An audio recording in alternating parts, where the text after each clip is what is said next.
Good morning sir. Good morning. എന്താ സാറേ മുഖത്തൊരു ഗൗരവം? അങ്ങനെ ഗൗരവമൊന്നുമില്ല ടീച്ചറെ. ഈ കോളേജിൽ നടക്കുന്ന ചില കാര്യങ്ങളൊക്കെ ആലോചിക്കുമ്പോൾ മുഖത്തെങ്ങനെ സന്തോഷം വരിക? ഞാനും അത് തന്നെ സാറേ ആലോചിക്കുന്നേ. ഞാൻ പഠിപ്പിച്ചുകൊണ്ടിരിക്കുമ്പോൾ ഓരോരോ കുട്ടികളെ തിരക്കി ഓരോരുത്തർ വരുന്നുണ്ട്. ഓരോരോ ആവശ്യം പറഞ്ഞാൽ വരുന്നേ. പഠിപ്പിച്ചുകൊണ്ടിരിക്കുന്നവർക്കുണ്ടാകുന്ന ബുദ്ധിമുട്ട് സാറിനറിയാലോ. എൻ്റെ ക്ലാസ്സിലും വന്നിരുന്നു. ആ വടക്കുന്നില സാറ് ഇവിടുത്തെ കുട്ടികളെ സംഘടിപ്പിച്ച് ഈ തെരുവ് പട്ടികൾക്ക് എതിരെയായിട്ടൊരു ധർണ നടത്താൻ പോകാൻ. സാറേ, ഞാൻ ഈ കോളേജിൽ പുതിയതാ. എന്നാലും ഞാനൊന്ന് ചോദിച്ചോട്ടെ, ആ സാറ് തെരുവ് നായ്ക്കളെ കൊല്ലരുതെന്നും പറഞ്ഞ് ധർണ നടത്തുന്നത് ശരിയാണോ? ഇവിടെ അങ്ങനെ ശരിയും തെറ്റും അന്യായമൊന്നുമില്ല. ചുരുക്കം പറഞ്ഞാൽ ഈ കോളേജിൽ ചോദിക്കാനും പറയാനും ആരുമില്ല. ചോദിക്കണം സാറേ, പ്രതികരിക്കാഞ്ഞിട്ടാ വീണ്ടും വീണ്ടും ഇങ്ങനെ ഓരോന്നുണ്ടാകുന്നത്. സാർ ചോദിക്കേ, ഞാൻ സാറിൻ്റെ പിന്നിലുണ്ടാവും. ഇത് പിന്നിൽ നിന്നിട്ട് കാര്യമില്ല ടീച്ചറെ. കാരണം വടക്കുന്തല കുട്ടികൾക്ക് ഓഫർ ചെയ്തേക്കണ 7000 രൂപ. ഓ അത് ശരി, അപ്പൊ കാശുകൊണ്ടുള്ള കളിയാ. സാർ ഒരു കാര്യം ചെയ്യും, ഒരു 100 രൂപ കൂട്ടി 7100 രൂപ അവർക്ക് കൊടുക്കാന്ന് പറ. അത് നടക്കില്ല ടീച്ചറെ. അതൊക്കെ വടക്കുന്തല അവരെ ഒതുക്കി വെച്ചിരിക്കുക. സാറേ, അവന്മാരെ വിളിക്കണ്ട. സാറ് പെൺകുട്ടികളെ സംഘടിപ്പിക്കേ, അവർക്കാവുമ്പോ കാശ് കൊടുക്കണ്ടേ. ഓ, അങ്ങനൊരു കാര്യമുണ്ടല്ലേ. നോക്കട്ടെ. ഇന്നല്ലേ ബാബുലൈൻ സാർ എന്തിനാ നമ്മളെ വിളിപ്പിക്കുന്നേ? ആ നോട്ടീസ് വല്ലതും എഴുതി കൊടുക്കാനായിരിക്കും. നമ്മളെ കൊണ്ടോ?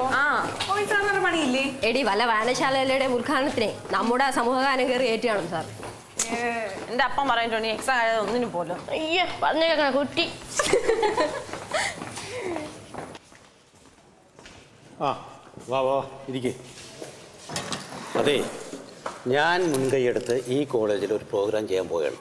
എടി, ഞാൻ അപ്പോഴേ പറഞ്ഞില്ലേ സാർ നമ്മളെ വെച്ച് എന്തോ പ്രോഗ്രാം പ്ലാൻ ചെയ്ത് വെച്ചേക്കുവാന്ന്. അങ്ങനെ ഡാൻസും മറ്റൊന്നുമല്ല സ്റ്റേജ് ചെയ്യണവരുടെ അല്ല. ഇത് ഇവിടെ നാട്ടുകാർ പേടിക്കുകയും അതേസമയം അധികാരികൾ വിങ്ങിപ്പൊട്ടുകയും ചെയ്യുന്നൊരു അവസ്ഥയാണ്. അധികാരികൾ വിങ്ങിപ്പൊട്ടും പിന്നെ നമ്മൾ ചെയ്യാൻ പറ്റും. നിങ്ങളൊന്നും ചെയ്യണ്ട. തെരുവ് പട്ടികളെ കൊല്ലണമെന്നും പറഞ്ഞ് ഒരു സായാഹ്ന ധർണ. എന്താ, റെഡിയാണോ? അതിപ്പോ സാറേ നമ്മള് നേരത്തെ എനിക്ക് മനസ്സിലായി.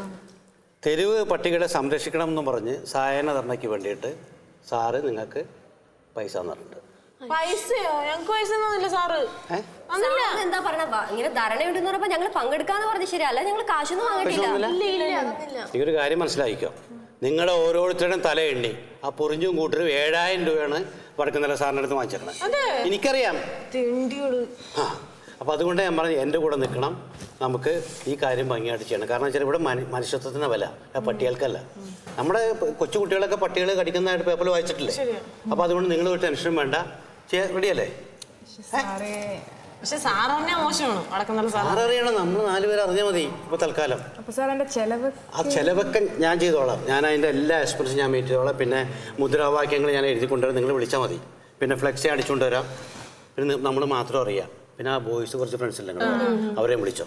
അപ്പൊ സാറ് ഞങ്ങളുടെ കൂടെ കാണും. കൂടെ തീർച്ചയായും നിങ്ങളുടെ കൂടെ അല്ലേ ഞാൻ നിൽക്കുള്ളൂ. അപ്പം ധൈര്യമായിട്ട് നാളെ നമ്മൾ ഈ പ്രോഗ്രാം ചെയ്യുന്നു. ഗംഭീരമായിട്ട് ചെയ്യണം കേട്ടോ. നല്ല ഉഷാറായിരിക്കണല്ലോ. 20 ക്ലാസ് ഉണ്ട്. അപ്പോൾ നാളെ കാണാം കേട്ടോ. നമുക്ക് കിട്ടിയിരിക്കുന്ന ഗോൾഡൻ ചാൻസ് ആണിത്. അമ്മ എന്തോ പറഞ്ഞേ, നമ്മുടെ ഗ്രൂപ്പിലുള്ള ആളെ ചെയർമാൻ ആക്കാൻ പറഞ്ഞപ്പോൾ നാട്ടിൽ പോയി പെൺപട്ടികളുടെ എണ്ണം എടുക്കാൻ. ഇതാണ് പറഞ്ഞത്, ദൈവം ഉണ്ടെന്ന്. അല്ല, നാളെ ഇപ്പൊ നമ്മൾ ശരിക്കും എന്ത് റിസൾട്ട് ഇട്ടാ വരണ്ടേ? എടി, മനുഷ്യ വേഷത്തിൽ വന്നാൽ മതി. പക്ഷെ നേരത്തെ തുടങ്ങണം. ഇത് തുടങ്ങിയാ പോരാ, അവരുടെ പ്രോഗ്രാം പൊളിക്കണം. പൊളിച്ചാ പോരാ, പൊളിച്ചു അടുക്കണം. അല്ല, ശരിക്കും നമ്മള് അവന്മാർക്കാണോ എതിര് അതോ പട്ടികൾക്കാണോ എതിര്? രണ്ടിനും തമ്മിൽ ഒരു വ്യത്യാസം ഇല്ലല്ലോ. അതുകൊണ്ട് പിന്നെ നടക്കും, കുഴപ്പമൊന്നുമില്ല. ചായ പറയാം. പറയാം. ചായ 2 ചായ. 2 അപ്പൊ നമുക്കൊന്നും വേണ്ട. 4 ചായ.